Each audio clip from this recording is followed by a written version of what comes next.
Ndabashuhuje mwese nanone kandi ni byiza kongera kubabona hano uyu munsi kugira ngo dukomeze kwiga ibyigisho Bibiliya cyangwa imigenzo. Kandi icyigisho cy'uyu munsi kiravuga ngo intambara z'isabato n'imigenzo. Ni icyigisho cya 7 muri uru rukurikirane Bibiliya cyangwa imigenzo.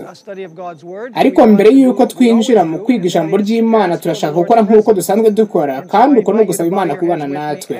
Ubwo rero ndabinginga kugira ngo mwubike imitwe yanyu dusaba Imana kwibana natwe. Data uri mu ijuru, ubu ngubu tuje imbere y'intebe yawe nanone uyu mugoroba, tuzi yuko ubwenge bwacu budahagije kugira ngo twumve ijambo ryawe turyakire. Ubwo rero turagusaba yuko uduha ubwenge buturutse mu ijuru. Turagusaba yuko uduha kwita ku ijambo ryawe no kuryumva uko riri. Uduhe imitima n'ubwenge bifungutse kuko tugiye kwiga icyigisho cy'ingenzi uyu munsi. Kandi ndasaba yuko utaduha gusobanukirwa gusa, ahubwo uduhe n'ubushake bwo kubaho dukurikije icyo ijambo ryawe ritwigisha. Kandi tugushimiye yuko twumvise uko tubisabye mu izina rya Yesu. Amen. Ikintu abayuda bubahaga cyane mu Buyuda ni isabato y'umunsi wa 7. Kubigisha amategeko, isabato yanganyaga agaciro n'ibindi bintu byose Mose yanditse byishyize hamwe. Mu by'ukuri umunyamategeko umwe yaranditse ngo umuntu ukurikiza isabato ntashobora gukora icyaha. Uwundi munyamategeko yaravuze ngo iyo Abisirayeli bubahiriza isabato byibura rimwe nk'uko amategeko abisaba, bari guhita bakizwa ako kanya. Uwundi munyamategeko uzwi cyane yaravuze ngo iyo Abisirayeli bubahiriza isabato nk'uko biri buri munsi umwe, umuhungu wa Dawidi yari guhita aza. Kubera iki? Kubera ko ihwanye n'ayandi mategeko yose ateranye. Ariko ikibazo dushaka kubaza uyu munsi mu cyigisho ni ukwibaza niba isabato y'abigisha amategeko, isabato y'abigisha amategeko bavugaga ari isabato ivugwa na Bibiliya nk'isabato y'Imana, cyangwa se niba ari isabato yihariye itandukanye n'iyo tubona mu byanditswe byera. Isabato y'abigisha amategeko itandukanye n'isabato tubona mu nyandiko za Mose. Ndashaka gusoma amagambo yanditswe na Robert Johnston, kandi ni umunyamateka w'Abadiventiste umunsi wa 7 yigishije muri Andrews University, kandi ni impuguke mu byanditswe hagati y'isezerano rishya n'irya kera. Ubwo ni hagati y'uko isezerano rya kera rirangiye ndetse n'uko isezerano rishya ritangiye. Bagira ngo mwumve icyo yavuze ku guhererekanya imigenzo itaranditswe. Turasoma mu gitabo cye cyitwa Sabbath in Scripture. Yaravuze ngo kimwe mu byarangaga ubufarisayo cyari cyarabaye uburyo bahaga isumbwe imigenzo itanditswe. Abafarisayo bavugaga ko bari mu mwanya wa Ezra umwanditsi, kandi urukiko rwe rwari ruzwi nka Great Assembly, ihuriro rikomeye ryabanjiriza Sanhedrin. Ubwo rero Ezra na rya huriro rikomeye bafatwaga nk'abahererekanya amategeko atanditswe yagendaga ahererekanywa kuva kuri Mose. Ibi ngibi twarabyize igihe twarimo twifashishije izindi nyandiko, kandi biratangaje yuko tukibona amagambo akoreshwa agaragaza uburyo hariho urukurikirane rwo guhanahana ibintu guhera kuri Mose ndetse bikaza bikagera kuri Great Assembly mu gihe cya Ezra, kandi bikaza kugera no mu gihe cya Kristo. Kuri page 70 yaravuze nanone muri icyo cyabo ngo mu gihe kirekire amategeko atanditswe yagendaga ari nyemvugo, kuko bangaga kuyandika batinya ko yafatwa nk'ibyanditswe byera. Ahubwo yabikwaga mu bitekerezo by'abigisha amategeko ndetse n'abigishwa babo. Uretse ko abo bize bakomezaga kongeramo imigenzo ku buryo yabaye myinshi cyane ku rwego rw'uko itashoboraga gufatwa mu mutwe. Ubwo rero kubw'iyo mpamvu imigenzo itaranditswe yaje bwa nyuma kuzahita ishyirwa muri Talmud ebyiri. Ni ukuvuga ihuriro ry'imigenzo itari yaranditswe ahubwo yagendaga ihererekanywa. Kimwe kikaba kizwi nka Talmud y'i Babuloni, iyindi ikaba Talmud y'i Palestine. ubwo rero amategeko atari yaranditswe bavuga ko yahawe Mose akagenda ahabwa buri gisekuruza cyose kugeza ku gihe cya Yesu Kristo byaje gushyirwa mu gitabo. Isezerano rya kera iyo usomye neza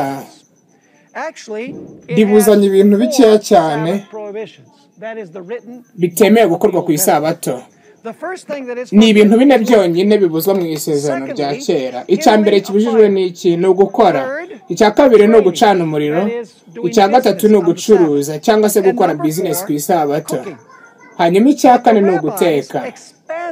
Ariko abigisha amategeko bo bari baraguye ibyo bintu bibuzanijwe ku buryo bashyizeho amategeko menshi cyane bishingikirije mu gutegeka kwa 2:25 kandi mu by'ukuri ntayo ihuriye n'isabato. Uwo murongo ntawo wari uhuriye n'isabato, ariko bo bashyizeho ibintu ibikorwa 39 bibujijwe gukorwa ku isabato, kandi buri kimwe muri ibyo 39 cyari kigabanijwemo amategeko matoya ku buryo haje kubaho ibintu bitabarika bibujijwe gukorwa ku isabato.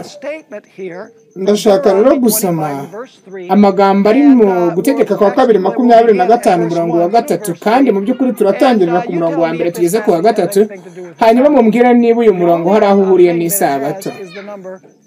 Gusa ikintu ufite kimwe cyonyine ni ibintu 39. Reka mwumve uko havuga. Nihaba imburanya ku bantu bakajya kuburana bakabacira urubanza, batsindishiriza uwakiranutse, batsindisha uwakoze icyaha, kandi niba uwo munyabyaha yakoze ibikwiriye kumukubitisha, umucamanza amurambike, ategeke ko bamukubitira imbere ye inkoni zihwanye n'icyaha cye.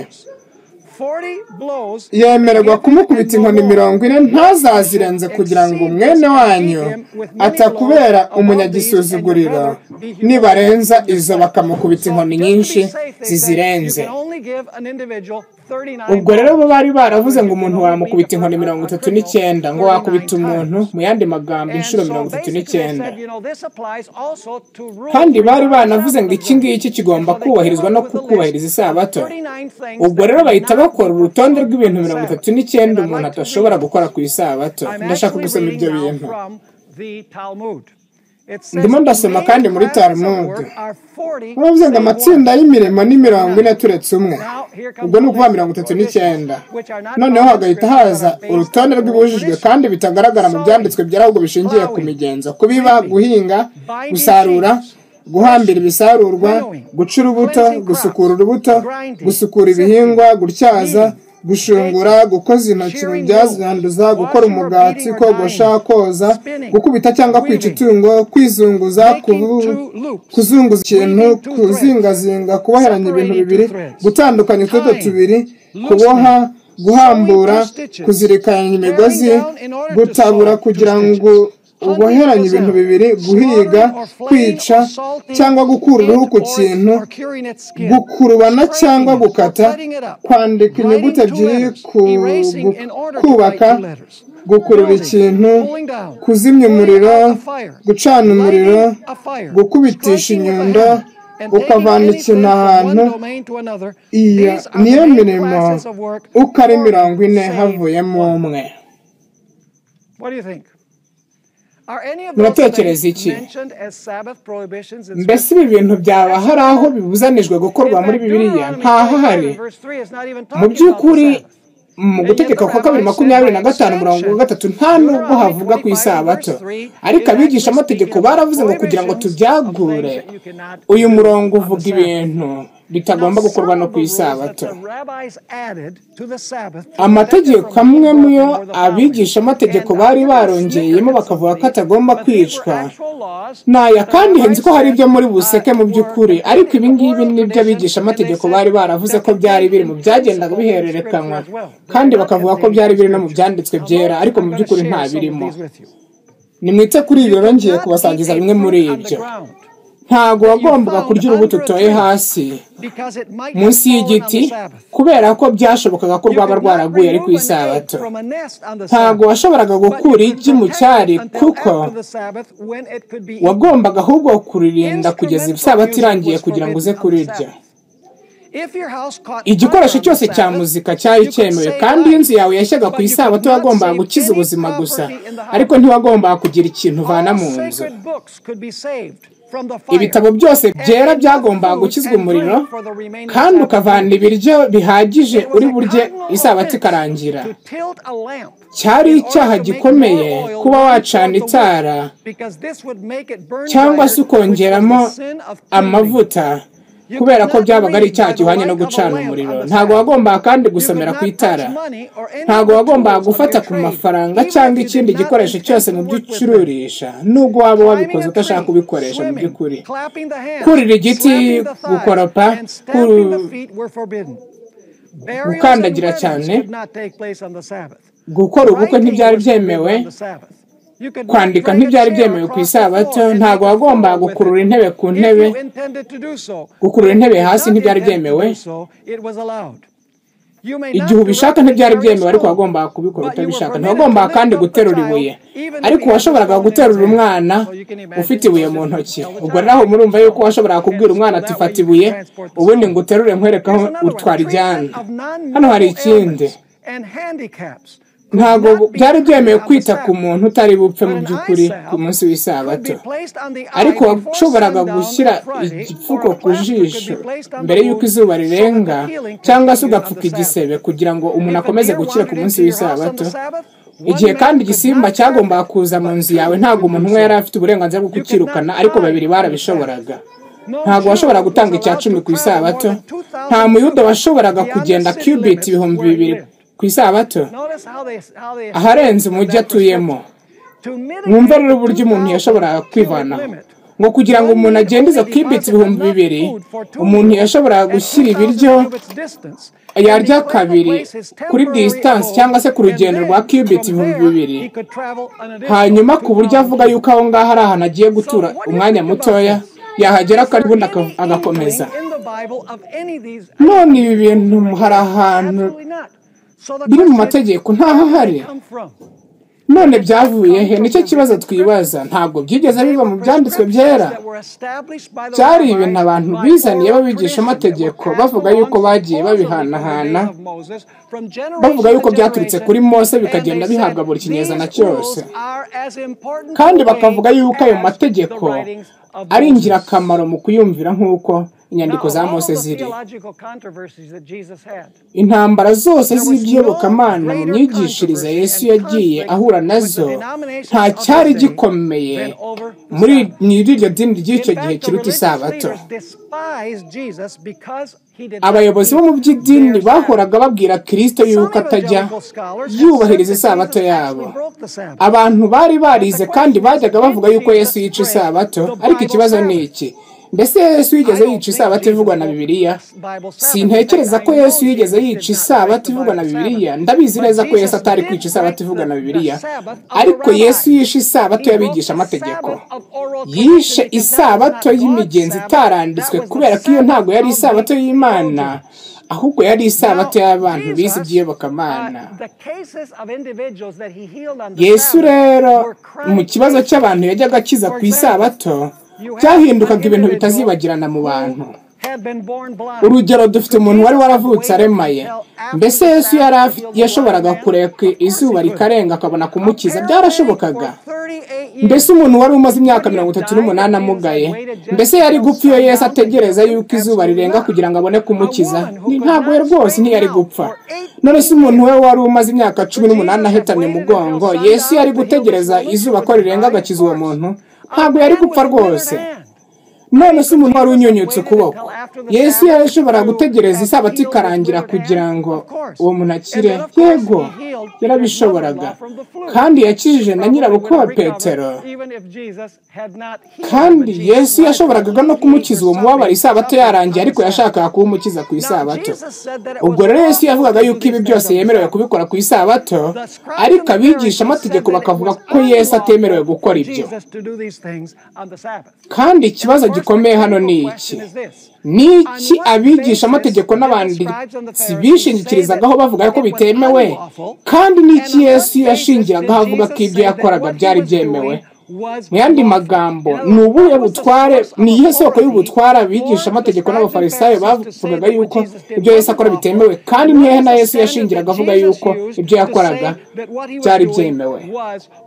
Igisubizo ni iki: ni uko mu isezerano rya kera nta hantu tubona yuko bibujijwe gukiza umuntu cyangwa se kumuvanaho umubabaro, gukiza umuntu ku isabato. Nta hantu namwe mu nyandiko z'isezerano rya kera habuza umuntu gukiza umubabaro cyangwa se gukiza umuntu ku isabato. Mu by'ukuri Yesaya 58 imirongo iheruka iravuga ngo isabato ni umunsi w'indashyikirwa wo gukiza abantu imibabaro, gusura imbohe, kugaburira abashonje. Mu by'ukuri igice cya 58 cya Yesaya kivuga yuko byemewe gukora ibyiza ku isabato. Yesu rero yararimo yubahiriza Yesaya 58. Reka mbabaze, mbese amategeko y'abigisha amategeko n'abafarisayo yari arimo ahindura ubusa ibyanditswe byera? Yego rwose. Yesu yaravuga ngo Yesaya 58 haravuga ngo biremewe gukora neza ku isabato, biremewe gukora ibyiza ku isabato. Muravuga ngo sinshobora, mbana neza n'ibyanditswe byera, ariko mwebwe ko biri, kubera ko mwebwe mukurikiza imigenzo yanyu itanditswe. Noneho reka dufate urugero rw'ikintu Yesu yakoze cyangwa se abigishwa be bakoze ku isabato, hanyuma kigahita giteza intambara mu myigishirize y'ibyobokamana. Muribuka yuko ku isabato imwe Yesu n'abigishwa be barimo bagenda mu murima, hanyuma abigishwa be bagasonza. Kandi Bibiliya iravuga ngo muri Mateyo 12 niho ayo magambo ari, ko abigishwa bafashe amahundo y'amasaka bagatangira kuyarya kandi ari ku isabato. None dukurikije Sam Bakiyoki, yagiye muri Pontifical Gregorian University iri Roma kandi yanditse ibi bintu ku isabato. Hari ikintu rero yavuze, kuko yaravuze ngo mu gihe abantu bigishwa bakoraga bicaga amategeko ane y'abarabi. Mbere na mbere barimo basarura kuko barimo bafata amahundo, ikindi ngo barimo bahungura kubera ko bagomba gufata imbuto bakazivana ku ihundo, ikindi ngo bagomba kugosora kuko bagomba kuvana umwanda ku mbuto nziza, kandi icyakane ngo barimo bategura ifunguro. Mu yandi magambo ngo barimo bica amategeko ane y'abigisha amategeko muri icyo kintu bakoraga kuri iyo sabato. Mu yandi magambo bashinjwe n'abigisha amategeko ndetse n'abafarisayo ko bayica isabato. Ariko se mu by'ukuri bari bica isabato ya Bibiliya? Mu by'ukuri ntabwo Bibiliya ibuza, gusa ibuzanya gusarura imirima yawe kugira ngo ugurishe. Ariko nta hantu muri Bibiliya habuza umuntu kuba yafata ikintu nk'ihundo ry'amasaka kugira ngo ahaze inzara cyangwa se yikize inzara ku munsi w'isabato. Ahubwo ibi byaturutse mu mategeko yashyizwemo yaragiye ahererekanywa mu gihe cy'abafarisayo. None ni gute Yesu yashubije ibyo abafarisayo baregaga abigishwa be?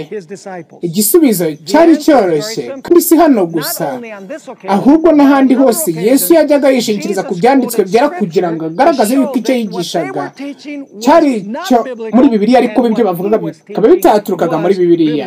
Ndabaha ingero 3. Mariko 2:25 kugeza 27. Yesu akoresha ibintu biri mu isezerano rya kera atsindishije ibyo bakoraga. Mu Rwambere rwa Samweli 21:6 aho Dawidi yagiye akarya imitsima yo kumurikwa, kandi mu by'ukuri yari igenewe abatambyi gusa. Kandi Yesu anakoresha Itangiriro 2 aho Imana yaremeye isabato abantu, ntabwo abantu aribo baremewe isabato. Kuko mu Itangiriro 2 aravuga ngo Imana yaremeye abantu isabato. Ubwo rero Yesu yishingikirizaga ku byanditswe byera kugira ngo atsindishirize uko abigishwa be bitwaraga. Kandi umuntu wari umaze imyaka 18 ahetamye umugongo nk'uko tubona muri Luka 13, Yesu yagiye mu gutegeka kwa 2:5-14 aravuga ngo ninde muri mwe yaba afite indogobe hanyuma ntayigirire impuhwe ku isabato ngo ayijyane kunywa amazi? Ibyo biva mu gutegeka kwa 2:5-14. Yesu arimo arakoresha ibyanditswe byera kugira ngo atsindishirize ibyo yakoraga. Noneho muri Yohana 7:22-23 Yesu akoresha urugero rwo gusiramba, rwo gukebwa. Igihe yari amaze gukiza umuntu muri Yohana 5 yarababwiye ngo niba umuntu avutse kandi iminsi 8 ikarangira ari ku isabato, amategeko ababwira yuko mugomba gukeba uwo muntu. Niba ku isabato mukeba umuntu kandi ari ku isabato mubizi neza, jewe kubera iki munshinja kubera yuko nkijije umuntu ku isabato kandi mwebwe mukeba umuntu ku isabato? Ubwo rero Yesu arimo arifashisha ibyanditswe byera kugira ngo agaragaze ukuri kw'ibyo yakoraga. Yasobanuye neza yuko mu gihe batafashaga abantu, abafarisayo ahubwo barimo bica isabato mu gihe Yesu we yararimo yubahiriza mu byo yakoraga. Mbese abigisha amategeko ntabwo bari barahinduye ubusa ijambo ry'Imana. Amategeko yabo ntabwo yari arimo mu by'ukuri ashyigikira ijambo ry'Imana, ahubwo yari arimo agendereye kwica isabato igaragara mu byanditswe byera Bibiliya. Mu by'ukuri abafarisayo n'abanditsi bari bafite ibintu byinshi mu buryo bubahirizagamo isabato. Icya mbere, isabato yabo yari ikiganano. Mbese mushobora kwemera ko isabato yabo yari ikiganano? Nibyo, kuko ntabwo yari isabato ya Bibiliya. Mbese yari isabato yaremwe n'abantu? Niko bimeze rwose. Mbese isabato yabo yari ishingiye ku migenzo y'abantu? Nibyo, niko byari bimeze. Mbese baremye isabato yabo mu cyimbo cy'Imana yaremye? Niko bimeze. Ubwo rero barimo basenga mu buryo bupfuye mu gihe bubahirizaga isabato yaremwe na muntu, mu cyimbo cy'isabato yaremwe n'Imana. Niko bimeze. Muravuga muti ibyo ngibyo babikura hehe? Cyangwa urabizana kubera iki? Hari impamvu zikomeye. Kuko abadivantisi umunsi wa karindwi twizera ko ikintu gikomeye mu ntambara ikomeye igomba kurangiza amateka y'isi kigiye kuba amategeko y'Imana n'amategeko y'abantu, kandi no kuramya k'ukuri no kuramya gupfuye. Isabato y'umwimerere y'Imana ni ikiganano cy'isabato. Ikibazo ni iki? Mbese intambara ya nyuma izaba irimo isabato y'ikinyoma n'isabato y'ukuri? Igisubizo ni yego. Nimwumve neza. Ikinyuranyo cyonyine cyo mu gihe cya Yesu Kristo no mu gihe giheruka ni uko abafarisayo n'abanditsi bubahirizaga isabato bakayeza mu buryo bupfuye, kandi yari isabato y'abantu kuko bari barabiremye muri ubwo buryo kandi bakayubahiriza mu buryo bwabo. Ariko mu gihe giheruka twizera kandi nako Bibiliya ivuga yuko abakristo bazajya beza umunsi utari wo. Ariko mu by'ukuri amahanga abigenga azaba ari amwe namwe, kandi ntaho bitaniye kuba wabo wubahiriza umunsi utari wo cyangwa se wubahiriza uwo munsi nabi. Byose ni kimwe, kuko waba wubahiriza umunsi Imana itaremye, ubwo byose biba ari kimwe, kuko amahanga abigenga namwe. Intambara rero yariho mu gihe cya Yesu Kristo ni nayo ntambara igiye kubaho mu mperuka y'ibihe. Ni hagati y'isabato yaremwe n'Imana ndetse n'isabato yaremwe n'abantu n'imigenzo y'abantu. Ni ukubahiriza isabato wubaha Imana umuremyi w'isabato, ndetse no kubahiriza isabato yaremwe n'umuntu ukamya mu buryo bupfuye, kuko ari isabato itaremwe n'Imana ahubwo yavuye mu migenzo y'abantu. Ni ingenzi cyane rero mu gihe turi kwiga ubutumwa bwiza ko tumenya ko abafarisayo baticaga isabato y'Imana gusa igihe bibuzaga gukora ibyiza ku isabato, ahubwo muzi ko banashakaga kwica Yesu Kristo ku isabato. Mushobora kubisoma ahantu henshi muri Mariko 3:6. Ntabwo tujya uyu munsi, ariko na Mateyo 12:14, Yohana 5:14 hose havuga yuko bashakaga gukuraho Yesu Kristo. Mu yandi magambo bashakaga kumwica kuko yabaga yakijije abantu ku isabato.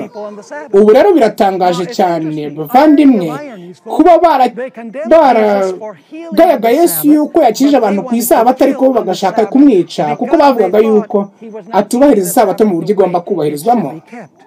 Mbese isabato yabo yari irimo ihindura ubusa itegeko rivuga ngo ntukice.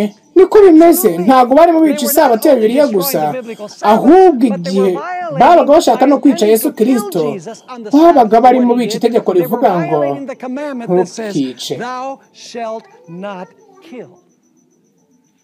Mbese ibi bishobora no kuzabaho mu gihe soza amateka. Mbese abantu b'Imana bagomba kuzicwa? Niko biri. abakristo benshi nk'uko ngiye kubibereka baravuga bati ibi ntabwo bishoboka, turi mu isi yateye imbere kandi ijijutse. Ubu rero ariko imitima y'abantu itari mu mwuka w'Imana bashobora kugira ubugome ubwo aribwo bwose. Kandi abadivantisi umunsi wa karindwi twize yuko abantu baruhuka isabato bazashinjwa mu gihe cy'imperuka yuko ari abaregaliste.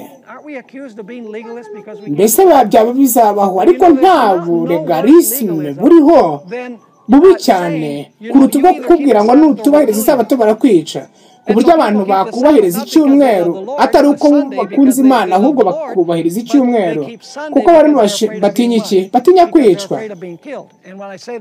Iyo tuvuze Christian Sabbath ntabwo tuba tuvuga isabato nyakuri, ahubwo ni isabato y'ubwo y'abantu.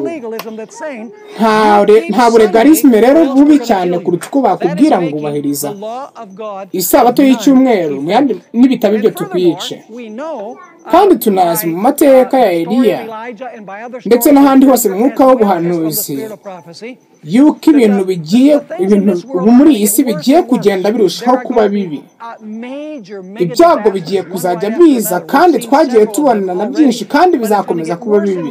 Ibyaha bigiye kwiyongera, habeho gutakaza ubukungu buhungabane. Ariko noneho abakristo bazegeranye bavuga bati ni iki gituma ibi byose bibaho?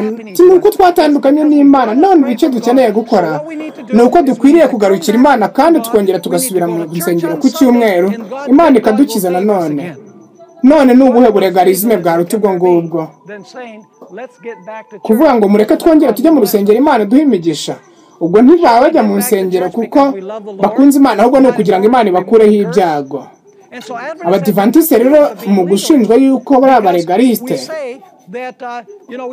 bazaba bavuga ngo wubahiriza isabato y'umunsi wa karindwi, babwira bati mwubahiriza umunsi wa mbere kandi nimwubahiriza icyumweru, nimutubahiriza icyumweru tuzabica. Kandi benshi bazabikora, bazubahiriza icyumweru atari uko bakunze Imana ahubwo ko gutinya gupfa. Ubu rero abantu bazanaterana bavuga bati kugira ngo tuvaneho ikibazo cy'aba bantu bubahiriza isabato, ibibazo bizahita bihagarara kuko Imana izahita ibikuraho, izadukuraho umuvumo. Imana yongere itugirire impuhwe, niko bazaba bavuga. Noneho reka twite ku cyo abagatulika bivugira ku kibazo cy'isabato cy'umweru. Ndabizi ko benshi mushobora kuba muzi ibyo John Eke umwigisha amategeko w'abigisha w'abagatulika ibyo yacyuriye Martin Luther mu kiganiro mpaka bagiranye. Ndashaka gusoma mu gitabo cya John Eke kuko hari ibyo yacyuriye Martin Luther. Nimwite ku kintu yavuze, kuko Luther yaravuga ngo sola scriptura, Bibiliya yonyine. None nimwite kuri ibi. Eke yaravuze ngo ibyanditswe bitagatifu byigisha ngo wibuke kwezi umunsi w'isabato mu minsi 6 ugikora, aba ari ukoramo imirimo yawe yose, ariko uwa karindwi niwo sabato y'Uwiteka Imana yawe, n'ibindi. Ngo ariko Kiliziya igenje ite? Nibuka kuri ayo magambo ngo ariko Kiliziya yahinduye isabato mu munsi w'umwami. Umunsi w'umwami mu by'ukuri ni icyumweru hano baba bavuga kubw'ububasha bwayo kuko ntaho byemewe mu byanditswe byera. Niko yabwiraga Martin Luther ngo isabato itegekwa n'Imana inshuro nyinshi, kandi haba mu nyandiko enye z'ubutumwa bwiza cyangwa mu nyandiko za Pawulo ntahavuga ko isabato yakuweho. Icyakora Kiliziya, mwite kuri iki ngo Kiliziya yashyizeho umunsi w'umwami hakurikijwe iki? Imigenzo y'intumwa, ariko ntaho byemewe mu byanditswe bitagatifu. Mwite ku cyo John Muruna nawe yavuze ko nawe ni umugatulika wari warize cyane, arimo atanga impamvu z'uburyo bubahiriza icyumweru. Yaravuze ngo itegeko rikomeye rya mbere muri Bibiliya nibyo kweza umunsi wa karindwi. Noneho akavuga ngo Imana yejeje umunsi wa karindwi umugisha. Iri tegeko ryemejwe n'Imana mu mategeko 10. Wibuke kweza umunsi w'isabato. Umunsi wa karindwi ni isabato y'Uwiteka Imana yawe. Kandi Yesu nawe yavuze ko ataje gukuraho amategeko ahubwo yaje kuyasohoza. N'ubu ngubu baracyavuga amagambo ari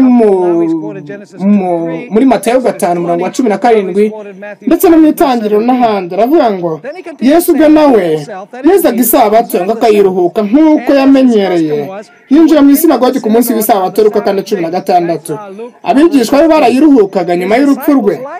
baruhukaga ku munsi w'isabato nk'uko amategeko abitegeka. Luka 23:56. ubwo rero harimo nawe arimo aravuga ibyo biri mu byanditswe byera. None nubwo hariho ubwo buremere bwose bw'ububasha bw'ibyanditswe bitagatifu ku kwezi isabato, umunsi wa karindwi mutagatifu, abaprotestani bo mu madini yose ntibita ku butagatifu bw'uwo munsi, kandi nibyo basabwa kuri uwo munsi babyimurira ku wa mbere w'iminsi 7 cyangwa ku cyumweru. None nubuhe bubasha bufite bwo gukora ibyo? Ntabwo, nta n'umwe, uretse gusa amagambo mwite kuri ibi. Nguretse iki? Uretse gusa amagambo atanditswe cyangwa imigenzo ya Kiliziya Gatolika ivuga ko intumwa zakoze ihinduka kuri uwo munsi w'icyumweru kugira ngo hubahirizwe izuka rya Yesu, kandi zayobowe na Roho Mutagatifu. Hano hari ikindi kintu umunyamategeko wa mu Gatolika yavuze, John Aristotle. Yarimo abwira abaprotestani ngo abaprotestani benshi bahinyura ububasha bw'imigenzo ya Kiliziya, kandi bakavuga ko bayoborwa na Bibiliya yonyine, ariko nabo bagiye bakomeza kuyoborwa n'imigenzo ya kera yashyizweho na Kiliziya kandi itari muri Bibiliya, ahubwo ishingiye ku bubasha bwa Kiliziya honyine. Noneho haratanga urugero ngo itegeko rya mbere rikomeye mu mategeko 10 ni ukwibuka isabato no kuyeza, kandi iri tegeko ryashimangiwe n'abayuda mu myaka 1000, kandi isabato ari Imana yategekeye kwezwa yari Saturday, Sunday. Ariko none ninde yaba abagatolika n'abaprotestani wigeze yorereza iryo tegeko uretse agatsinda gato kamwe cyangwa tubiri k'ababatista b'umunsi wa karindwi? Ntawe, nta n'umwe. Ni ukubera iki? Bibiliya y'abaprotestani bavuga ko bumvira ntitanga uburenganzira bwo gusimbuza umunsi wa mbere w'icyumweru wa karindwi. None byakozwe hishingikirijwe ku buhe bubasha? None ni ku buhe bubasha abaprotestani bashingiyeho bakora ibyo? Mu kuri ni ku bubasha bwa Kiliziya Gatolika iyo baretse kandi bagaciraho iteka imigenzo yayo. Ni ibintu bihamiriza ubwe, siko biri, kandi nibyo abashinja. Ndashaka gusoma kandi no mu gitabo cya Bertrand R. Canway yaravuze ngo mbese ntibitangaje kuba abagize Bibiliya yonyine umwarimu wabo, abagize Bibiliya yonyine umwarimu wabo bakomeza gukurikiza imigenzo ya Kiliziya. Yarakomeje ngo rero mu mategeko mashya abagatolika bemera ibintu bitari mu byanditswe bitagatifu, nubwo biba byemeranya kubw'abahamya batabasha kwibeshya ba Kiliziya Gatolika kubuka ituruka ku Mana cyangwa ku ntumwa. Kuki abaprotestani bizera ibyanditswe nk'uko byanditswe? Kuki bubaha kandi bakeza umunsi wa mbere w'icyumweru mu cyimbo cy'uwa karindwi? Kuki babatiza abana bato? Abaprotestani bamwe mu by'ukuri babatiza abana ngo kandi bihabanye n'ibyo bavuga ko bemera. Bagomba kureba hanze ya Bibiliya mu ijwi ry'imigenzo itari ya kimuntu ahubwo y'Imana, kuko iryo jwi rivugwa n'abahamya bafite ubumana batabasha kwibeshya ba Kiliziya Gatolika. Ni amagambo atangaje mu by'ukuri. Nimwite no kuri iki, ni icyavuzwe na James Gibbons. Ni umukaridinali wamenyekanye cyane kandi yari ari muri Baltimore, muri diyoseze ya Baltimore. Mwite ku cyo yavuze ngo ibyanditswe bitagatifu byonyine ntibiri mu kuri kose abakristo bakeneye cyangwa bagomba kwizera, kandi ntibigaragaza neza inshingano umuntu asabwa gusohoza. Mbese tuvuze nk'ingero, umukristo wese ntasabwa kweza umunsi w'izuba kandi ntagire imirimo awukoraho. Mbese kwitondera iri tegeko si rimwe muri hate yandi rigenga inshingano zacu ntagatifu? Ushobora gusoma Bibiliya uhereye mu itangiriro ukageza mu byahishuwe, ntubonemo umurongo n'umwe wemera ibyo kweza umunsi wa mbere. Ibyanditswe bitagatifu bitegeka kweza umunsi w'isabato, uwo tutajya tweza twebwe abagatolika. Hano hari ikindi. Rev. Roger Trace yaranditse ngo nta kintu kivugwa muri Bibiliya cyerekeye mwite kuri iki ngo nta kintu kivugwa muri Bibiliya cyerekeye guhinduka k'umunsi w'umwami wo uva ku isabato tukajya ku cyumweru. Ngiyo mpinduka tuyizi gusa mu migenzo ya kiliziya. Mwite kuri iki ngo nk'uko twagenje gute, ni amagambo atangaje ngo nk'uko twabihawe guhera kera kose n'ijwi rizima rya kiliziya. Magisterium hano avuga. Niyo mpamvu dupfobya igitekerezo cy'abatari abagatulika bavuga ko nta kintu bakwizera batakibonye muri Bibiliya, kandi tuzakomeza tweze umunsi w'izuba nk'umunsi w'umwami nk'uko tubibwirwa na kiliziya gatulika. None kubera icyo abaprotestant beza umunsi wa mbere nk'umunsi w'ikiruhuko, bishingikiriza ku mugenzo wa kiliziya gatulika.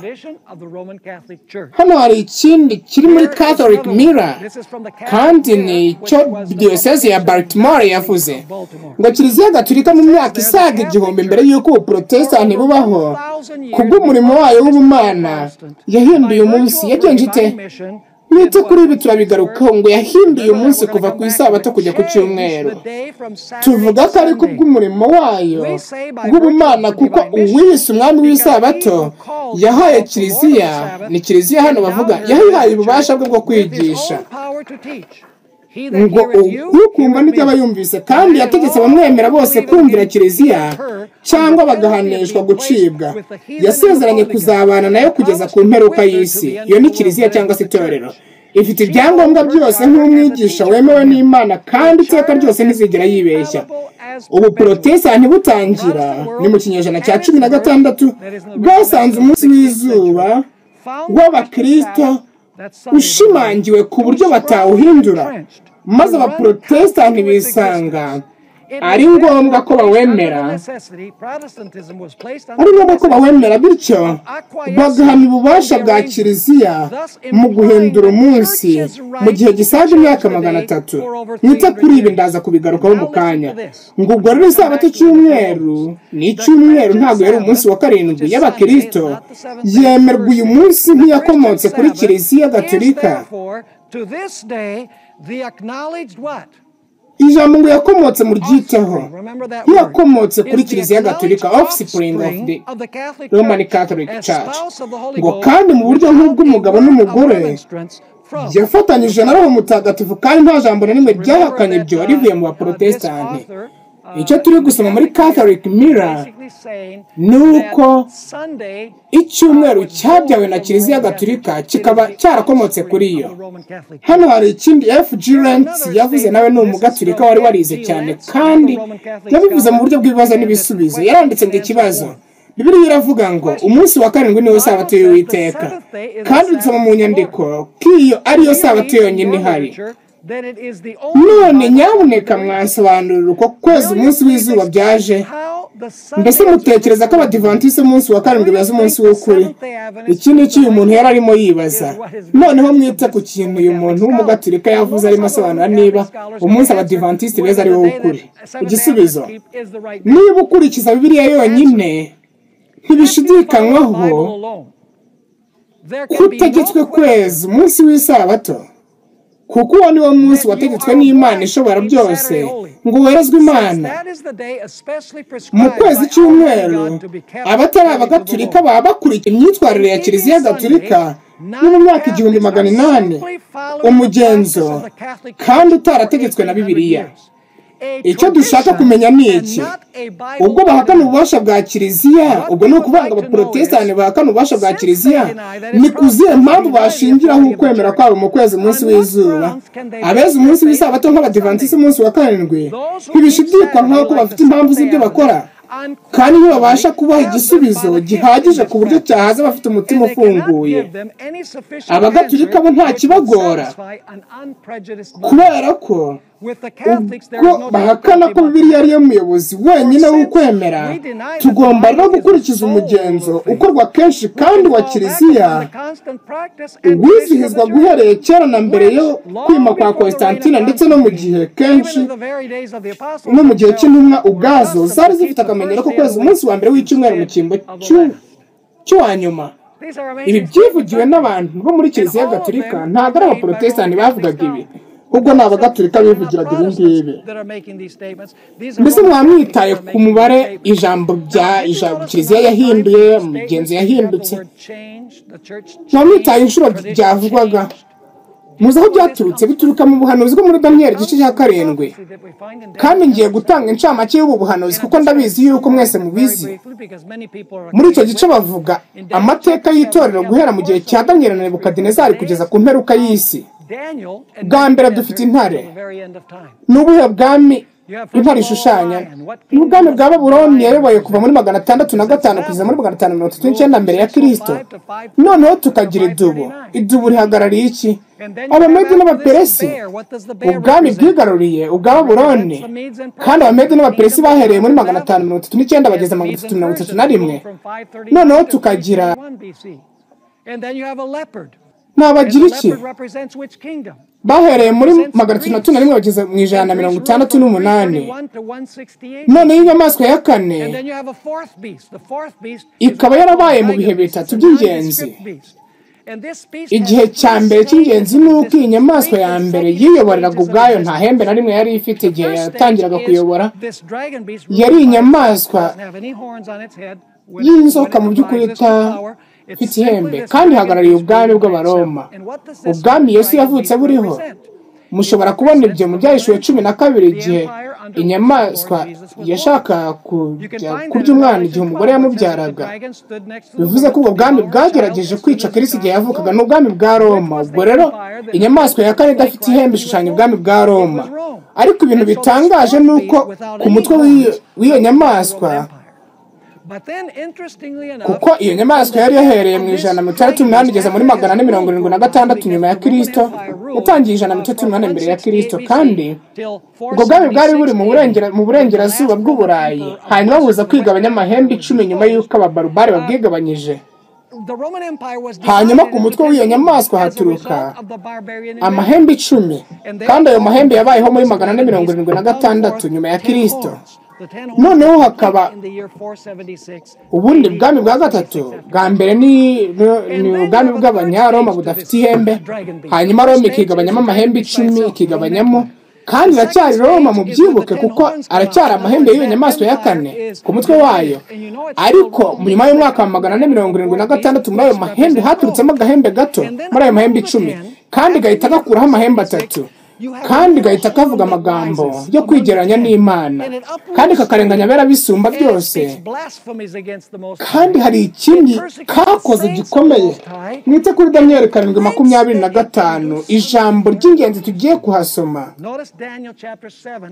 Ko twabisomye Daniyeli 8 umurongo wa 25, handitswe ngo ntuzavuga ibyo kugomera isumba byose.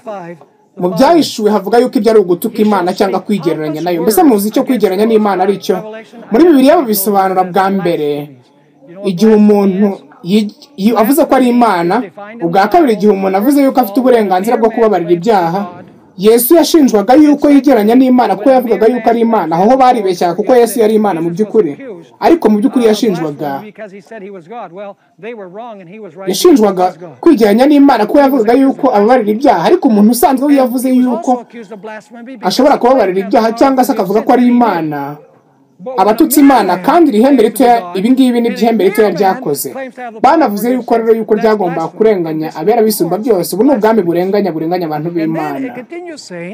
Noneho tukagira ikindi kiburanga gitangaje, ngo kandi azigira inama zo guhindura ibihe n'amategeko. Iyo murebye muri gatigisimu y'Abagatolika mubona yuko iri hembe ritoya rishushanya ubwami bwa Kiliziya Gatolika bw'ubupapa. Mbese ubupapa bwaba ari Roma? Mbese buturuka mu bupagani bwa Roma bwa kera? Mbese bwaturutse mu mahembe 10 ari hagarariye ubwami 10? Mbese bwarenganyije abera b'Imana? Mbese buvuga yuko buhagarariye Imana mu isi? Mbese bavuga ko bababarira ibyaha? Mbese bayoboye mu gihe cy'imyaka 1260 ibihe n'igihe n'igice cy'igihe? Niko bimeze? Mbese baba baravuze yuko bafite ubushobozi bwo guhindura amategeko y'Imana yera? Niko bimeze? Iyo ugiye muri gatigisimu ikindi cyo gisangamo, kandi kiratangaje. Nje narebye mu bitabo 50 byabo. kiratangaje. Itegeko rya kabiri muri gatigisimu ntaririmo, irivuga ngo ntukaramye ibigirwamana. Ni ukubera iki Kiliziya Gatolika yavanyemo iryo tegeko? Ni ukubera ko mu nsengero zabo huzuyemo ibigirwamana kandi abantu bunamira. Ubwo rero bakuyemo itegeko rya kabiri basigarana 9, hanyuma bagomba rero kugira 10 kuko birivuga ko ari 10. Ubwo rero icyo bakoze nuko bafashe irya 10 barigabanyamo 2. Ntukifuze umugore wa mugenzi wawe ndetse ntukifuze n'ibya mugenzi wawe. Bo bahise babikuramo ibintu 2, amategeko 2. Itegeko rivuga ngo ntukifuze, abo Kiliziya Gatolika bararifashe baricamo 2. Bakuyemo irivuga ngo ntukasenga ibigirwamana, maze basigarana 9. Bahita bafata irya 10 barigabanyamo 2 kugira ngo bagire 10. Ariko hari ikindi itorero rya Kiliziya Gatolika y'i Roma ryakoze kirusha ibindi gukomera, kandi kucyo no guhindura isabato. Nicyo twasomye mu byo tumaze gusoma, yuko kubw'imigenzo itorero rya Kiliziya Gatolika ryavuze yuko rifite uburenganzira n'ubushobozi bwo guhindura iki? Guhindura isabato, bagashyiraho undi munsi, bagakuraho isabato bagashyiraho icyumweru. Mbese turi kumwe? Kubera iki abakristo batabona yuko ari ubupapa bwakoze ibi? Ndashaka kugira ikintu mbabwira mu ncamake. Abagorozi ba giprotestanti bagiye biga ubuhanuzi mu cyo bise historicism. Ni igitekerezo cy'uko ubuhanuzi busohora mu gihe hariho guhera mu gihe cy'abahanuzi kugeza igihe Kristo azagarukira, nk'uko biri no muri Daniyeli 7. Abamedi, Abaperesi, Ubugiriki, Roma yigabanije, hanyuma hakaza iyindi Roma iza igakora bya bindi byose twasobanuye.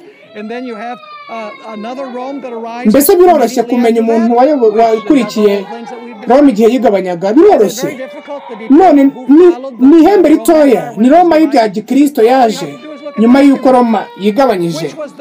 Ibyo ngibyo nta mpaka zabigirwamo kuko ni Kiliziya Gatolika. Ariko muzi ko n'abaprotestanti basobanura ihembe ryo muri Daniyeli 7 bagiye kure mu by'ukuri yaho byo mu Protestanti aho bakomoka. Bavuga ngo yewe ngo ahubwo ihembe ritoya ngo risobanura umuntu ku giti cye uzaza kera nyuma y'uko n'itorero rijyanwa mu ijuru, ngo azaturuka mu burasirazuba bw'isi, ngo itorero rizaba riguwe neza mu ijuru. Ubwo rero ngo agahembe gatoya ntacyo gahuriyeho n'amateka y'itorero. Abandi baprotestanti bo bakavuga ngo oya ihembe ritoya ni umuntu witwaga Antiochus Epiphanes, wa wundi wabayeho mu myaka 165, yaje atambire ingurube kuri aritari ndetse asenya n'urusengero.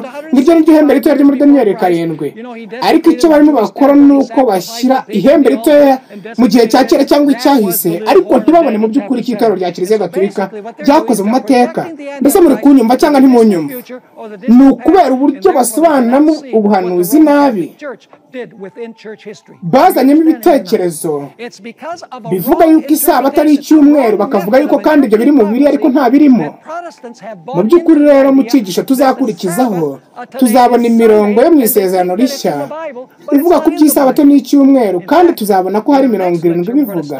Tuzareba rero niba mu by'ukuri abaprotestanti bashingira aho ngaho igitekerezo cyabo batsindishiriza kwezi icyumweru, cyangwa tuzareba niba bituruka muri Kiliziya Gatolika. Ndashaka gusoma kandi amagambo Ellen White yavuze. Mbese uribuka amagambo avuga offspring cyangwa se inkomoko?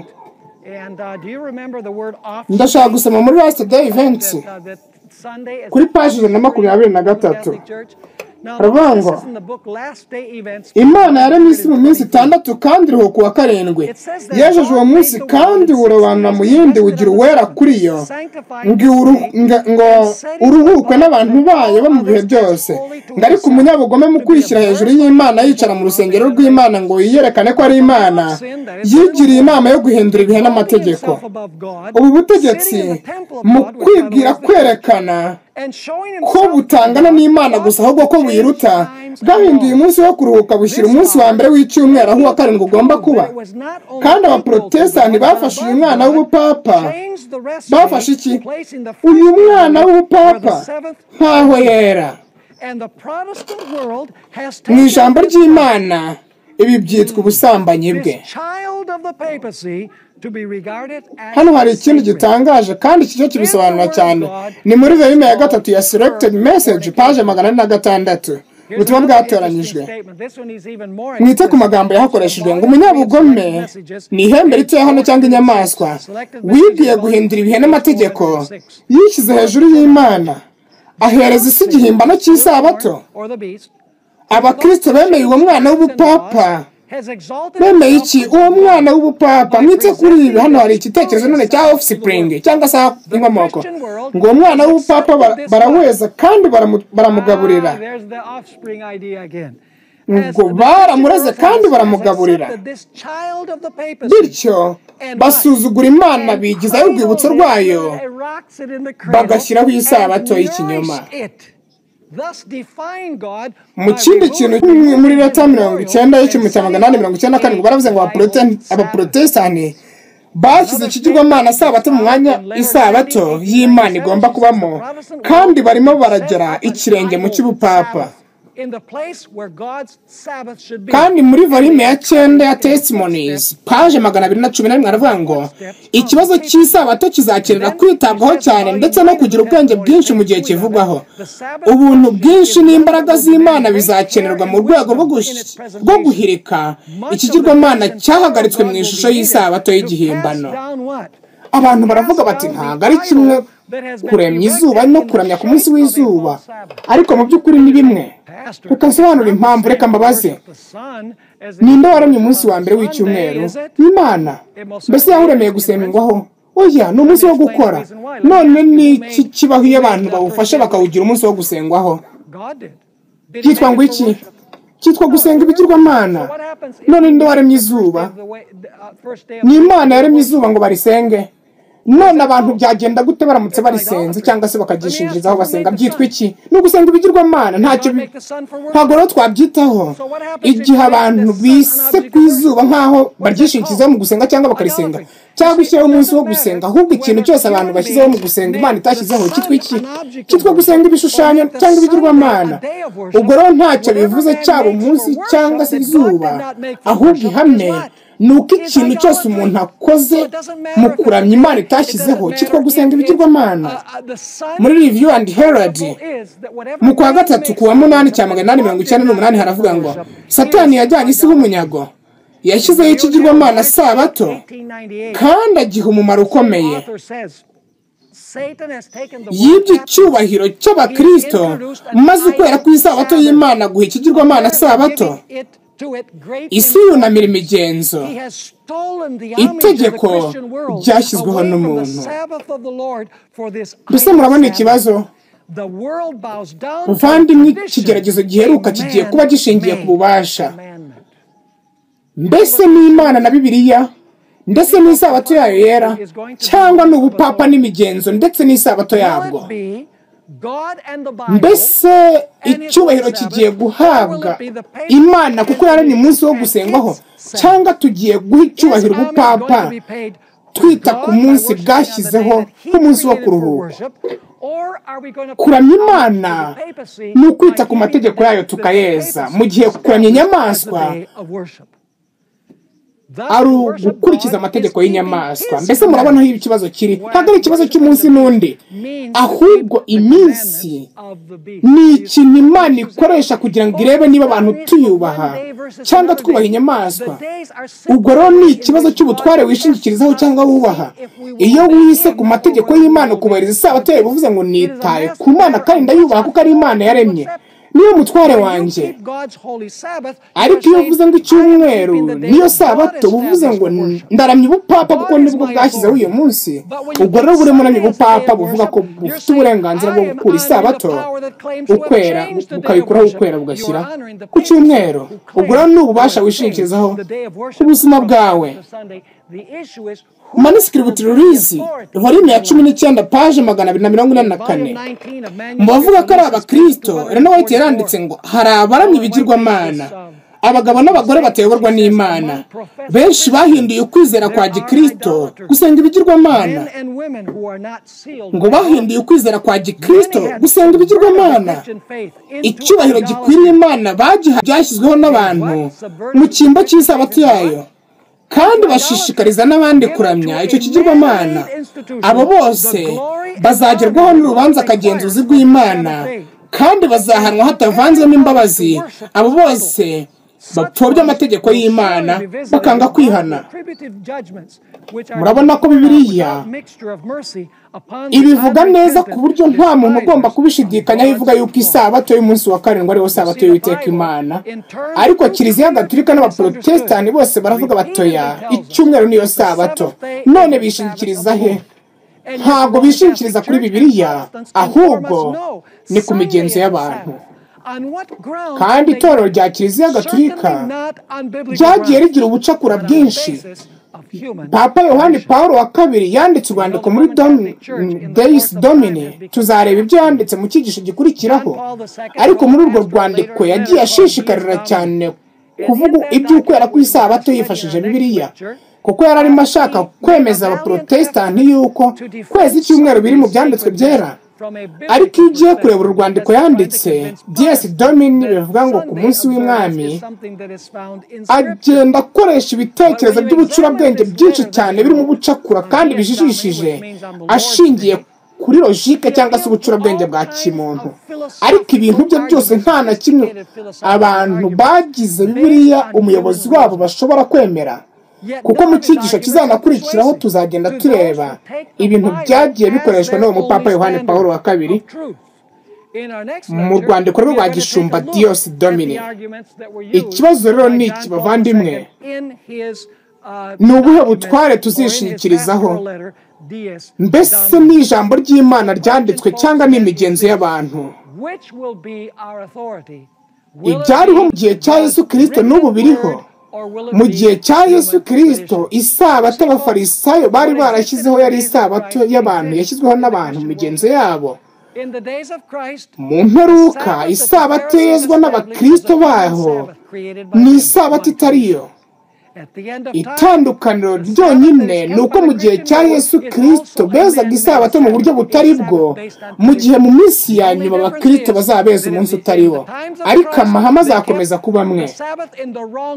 Ni isabato yaremwe n'abantu ihanganye n'isabato y'Imana, kandi icyo nicyo kizatandukanya abantu. Izaba ari ikimenyetso cy'Imana ariyo sabato y'Imana, ndetse n'ikimenyetso cy'inyamaswa ariyo sabato y'igihimbano. Which is God's Sabbath, and the mark of the beast, which is the counterfeit day of worship.